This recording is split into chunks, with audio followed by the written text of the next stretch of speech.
Apa itu korupsi? Pengertian korupsi berkembang dengan begitu banyak definisi.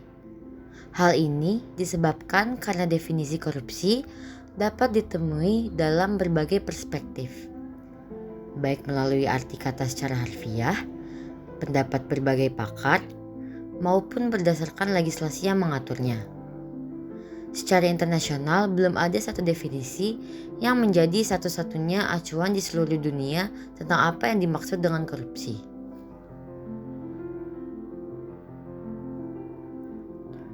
Namun, definisi korupsi secara bahasa, yaitu korupsi atau rasuah, dari bahasa Latin corruptio dari kata kerja corrumpere yang bermakna busuk, rusak, menggoyahkan, memutarbalik, menyogok, adalah tindakan pejabat publik, baik politisi maupun pegawai negeri, serta pihak lain yang terlibat dalam tindakan itu yang secara tidak wajar dan tidak legal menyalahgunakan kepercayaan publik yang dikuasakan kepada mereka untuk mendapatkan keuntungan sepihak.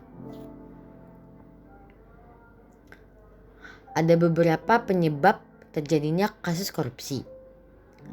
Misalnya, ketika perilaku materialistik dan konsumtif masyarakat serta sistem politik yang masih mendewakan materi, maka dapat memaksa terjadinya permainan uang dan korupsi.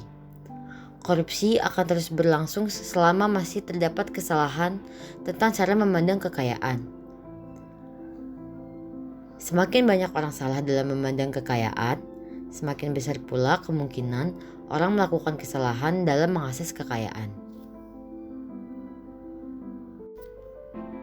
Ada beberapa jenis tindak pidana korupsi, diantaranya, tetapi bukan semuanya adalah memberi atau menerima hadiah atau janji, penyuapan, penggelapan dalam jabatan, pemerasan dalam jabatan, ikut serta dalam pengadaan bagi pegawai negeri atau penyelenggara negara, dan menerima gratifikasi bagi pegawai negeri atau penyelenggara negara.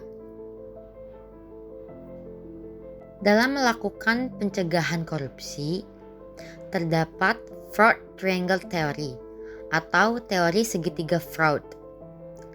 Menurutnya, kecenderungan seseorang melakukan korupsi disebabkan 3 faktor dalam teori ini, yaitu pressure atau dorongan, opportunity atau peluang, dan rationalization atau pembenaran.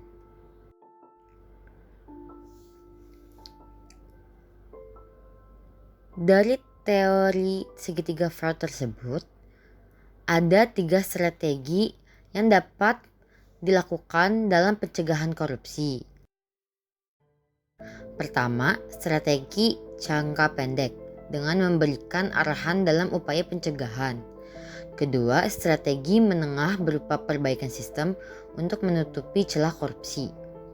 Ketiga, strategi jangka panjang dengan mengubah budaya. Karena ketika budaya jujur sudah terbangun, maka satu sama lain akan saling menjaga dan mengingatkan.